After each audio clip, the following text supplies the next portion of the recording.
Co-parenting is not just about sharing time, planning weekends and holidays. It's about emotional maturity, healthy boundaries, and protecting children from adult conflict. Welcome back to the Family and Beyond podcast I Wish series. I'm Bim Delalu, family lawyer, qualified mediator, and legal coach. Today's episode is titled The Hard Truth About Co-parenting: Why Good Intentions Aren't Enough. On this episode, we're confronting why conflict continues, why tension lingers, and why resentment quietly grows. Even when parents genuinely believe they're doing their best, even when they truly love their children and have good intentions, somehow the atmosphere remains heavy, communication breaks down, and resentment continues. This conversation is about awareness and understanding how we can do better, because sometimes what feels like doing our best is still shaped by hurt, ego, control, or unhealed trauma. In my practice, I've witnessed a handful of true co-parenting success stories. They are rare, definitely, but they do exist. These are families who can still sit at the same table, call each other for help from time to time, attend graduations and weddings with their children without tension. People who travel for milestones without anxiety, who allow their new partners to even become a part of a healthy, extended family dynamic. This is not easy, but it is possible when we choose maturity over ego. I will say this: for majorities, control replaces cooperation. Communication becomes strategic instead of sincere, and slowly children's emotional well-being slips beneath adult agendas. In this episode, we unpack what many parents only come to understand after years of conflict: legal battles, emotional exhaustion, and then legal fees that could have easily funded their children's full college education. Today, I'm joined by Bola, fellow family lawyer and single parent, and in this episode, she brings both professional insight and personal experience.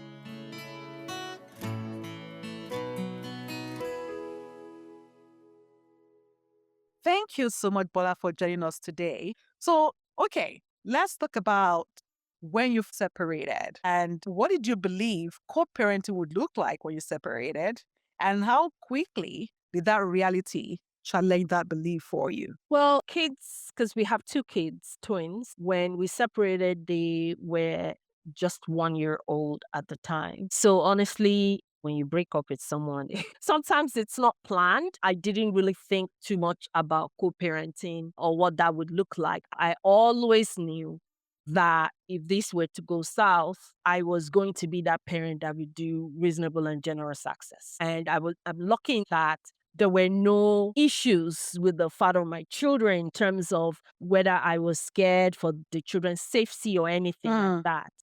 Okay. Knowing that that was not an issue, if you wanted to see the children, the plan was always, he would always have access to the kids. And you bring up an important point there when you say you're not concerned about safety, because sometimes while we talk about co-parenting, one of the main issues to also think about is safety of the children.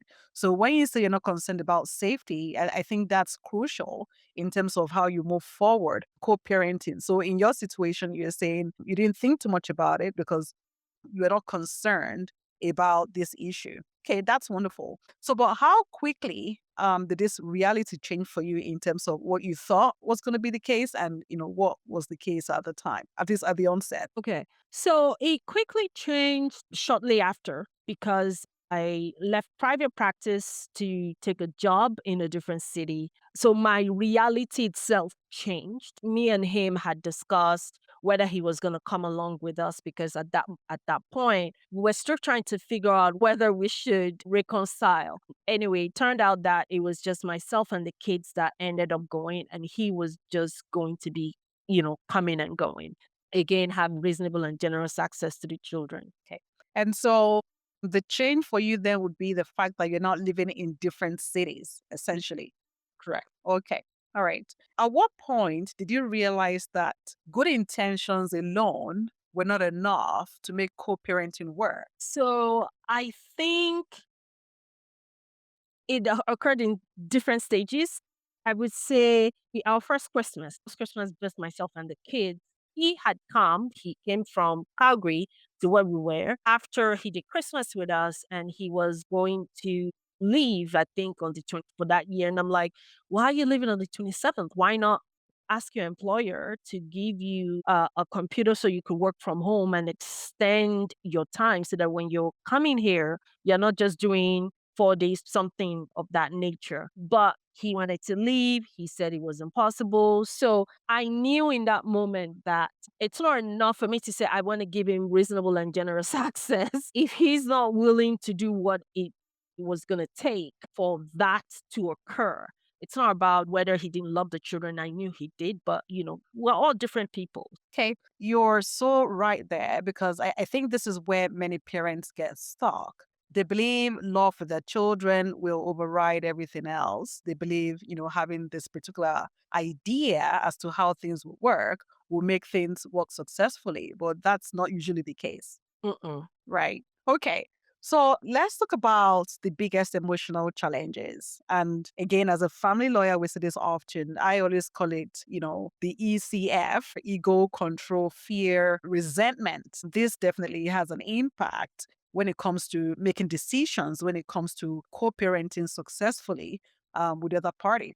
Did you ever feel the children were caught in the middle when it comes to some of these big emotions? So, yes, actually, recently. So, just a little bit of filling some of the gaps. So, when I moved to the different city, I ended up moving back. Now, when we moved, the kids were very young. So, we could still have some of our argument without really being too concerned about the children being there, either watching TV or playing. But recently, we had an argument, and that was the first time that, for at least for me, reality hit me that, okay, we can't have these arguments with these children present. Our kids are now 8 years old. When we were arguing over something silly like jam, I'd had a conversation with him. For me, I grew up differently. So I was telling him, look, the kids now have permanent teeth. They don't have milk teeth anymore. So right now, we really need to be careful about the amount of sugar or candy we expose the kids to. Had a conversation like few months before. And then this particular day, he had come over to help me with the kids. He got them ready. I was getting ready for work. I came back downstairs. He still hadn't had his breakfast. So I went to my greenhouse, came back.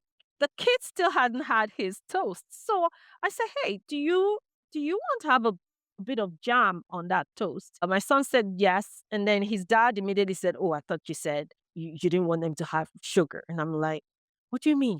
Like, we're talking jam, right? But in any event, we got into it. Before you know it, our voices were raised. I mean, I don't know whether it was a full moon around this time, but something as silly as that. Now, of course, in the moment, because I was involved in this conversation, I would never have said ego played a role. But I think maybe an outside looking in, they may feel differently. When as we were having this argument, our voices were getting raised. I looked at the kids because they were on the dining table, and both kids were in tears. My son was actually closing his ears and crying. And in that moment, we both stopped. We stopped. I was still very angry because I was annoyed. I think maybe this is where my ego was coming in because after I left for work, I was like, how are you going to come into my house and disrespect me in front of my children? Right. And I had this conversation with one of my friends, and she was like, but, you were sort of also disrespecting him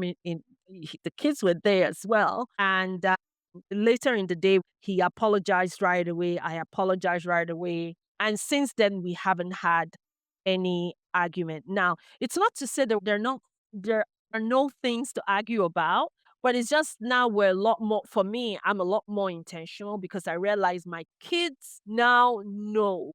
They hear everything. You may be having a side conversation thinking they don't know what's going on. I'm a lot more intentional with their dad and the way we conduct ourselves.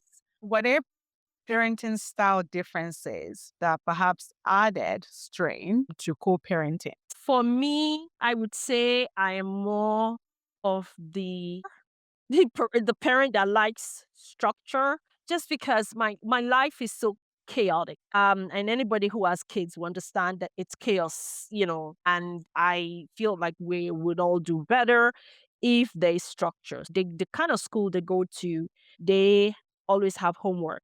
There are days where it's my turn to care for the kids, and then there are days where he takes over so that I can work late. But, his style is a lot more relaxed than mine. And honestly, I can see how they may think he's the fun parent than I am because when they're with me, it's constantly doing one thing or the other, getting ourselves ready for school, doing the laundry, doing homework. I'm the only one that ensures homework is done. So that is frustrating. On the days when I work late, when I come back, I still have to check, is homework done? Right? Because for him, he takes them to their activities, make sure they have a bath, put them in bed, play, cuddle, do whatever it is that they do when I am not there. So because it's my house that the kids live in, I have to remind myself that, look, pick your battles. People say that a lot. Pick your battles. You're not going to be able to agree on everything. I realize that we're drastically different people and with different views. So I take what I can take and I appreciate, what he's doing. And my kids are happy, but just recognizing the differences and not fighting over everything. Yeah, and I think you make an important point there when you say you have to pick your battles, because overall, I think that's where the emotional regulation comes in. Mm. Even though we have something to say, we feel we're right in this instance. We have to learn not to react to everything. We have to learn that sometimes it's about prioritizing the children rather than being right. And then we have to also understand that we just sometimes have different parenting styles. Mhm. And it's unfair if you have to force your style on the other person. Recognizing the differences between your parenting styles and, like you said, taking what you can take essentially to make sure that co-parenting at least is successful. Thank you for that explanation. That was definitely very helpful. All right. So another question I was going to ask you, and I know this is probably going to be quite short given your background. How did the legal process influence the conflict? Perhaps you just want to shed some light on that. Yeah, so we didn't have to go to court. So there was the legal process didn't have any influence on conflict, but we have to talk things out. Okay, since you guys didn't have an agreement, there was no court order. Let's look at this from a lawyer's perspective. In our job, we see that people's positions can harden very quickly. However, this sometimes will lead to prolonged litigation. Do you really have to worry about this? Do you really have to sweat the situation, or you just want to pick your battles? Because overall, things can get escalated very quickly. Wouldn't you agree? I would agree, like with the example with the jam, things escalated very, very quickly. Like when we had that argument, you would think we were back in a relationship just because some of the things that triggered both of us in that conversation. So again, our situation is a bit unique, and sometimes you don't have a choice. Sometimes you're gonna need to go get the lawyer. You're gonna need to go to court to have things spelt out. But honestly, if you can avoid it, right? As long as safety is not an issue, try and work with that person as much as possible. But I do understand that there's just some people you can't reason with. So, you be prepared for just an emotional roller coaster. But Yeah. And one of the things I mentioned earlier in this episode was apart from the parenting styles, I find that often, people are still living in that resentment. mm, Sometimes they're still blaming the other party for leaving the mhm, relationship, or they still have certain trauma they haven't resolved. mhm, So they're dealing with whether it's abandonment, sometimes want to even get even. So this is my time to get back at this person for leaving. So right. sometimes, emotions are quite misplaced, and then until litigation fatigue sets in. And sometimes that doesn't happen until people have literally spent all they have in trying to prove a point before they get to that point. So again, perspective matters. If you have unresolved emotions, it's going to be difficult for you to co parent because if it's unresolved, if you have repartnered, that could also contribute to Absolutely. how things go. So I'm not repartnered, but I'd like to think that if I repartnered, I'm separating the relationship I have with the father of my children from my relationship. Now, how practical that's going to be, well, I think we're going to need to see, Right. because I don't, it might be one of those situations where you have good intentions, but it doesn't Exactly. Translate. play out the way you hope it will be. But Mhm. if you have unresolved emotions, so it's going to be very difficult for you. So my recommendation is deal with that emotion, deal with it. Mm. Now you may have dealt with it and the other person hasn't dealt with it. You can't control other people, but you can control yourself. So as long as you work on yourself, you deal with your own unresolved emotions, I think it would be much easier to co-parent and know that there's no return policy when it comes to children. You break them once, you just have to pray and hope that they recover from childhood traumas. So we need to be intentional. Yeah. Yeah, for sure. And I agree. I think we talked about this in the last episode as well. Essentially, how trauma impacts children even when they get older, in terms of the kind of arguments that parents have. Sometimes you think the kids are not listening, but it does have tremendous impact on them overall. So again, people just have to be mindful. People have to be intentional. So and I agree with you, because sometimes, we may have good intentions, or resentment would sometimes build when one person feels they're doing the heavy lifting. So again, you have to be intentional and then realize that this is not the same as when you were together. So ultimately, the intention is to prioritize the children so things can actually work. Can I, can I add just a little bit to that? Sure. I honestly think that in you're never going to be able to do 50-50 is what I am beginning to realize. In every relationship, especially when it comes to raising the children, one person will always do more. It doesn't mean that the other party is not contributing in their own way. But Mm. I can tell you as a single mom, because when we broke up, it was one of the things where I was like, you're not doing anything. I'm having to do all of the heavy lifting. And then it took me to walk away from that relationship to realize I needed Mm. that 10% to be able to give my all. Now, of course, somebody could say, "Oh, you've set the expectations really low." I get that. But right now, I have no control over the other person, right? I can control myself. So, like, I trust him more than anybody else when it comes to my children. I would take that 10% so that I can recuperate and recover from a stressful week. I can take a nap while he takes the kids to the park, which is one of his strengths. He can go to the park, they can be in the park for 3 hours. I can't do that. Okay. What would help co parenting successful? I think, again, failing to deal with your the issues you had in your relationship.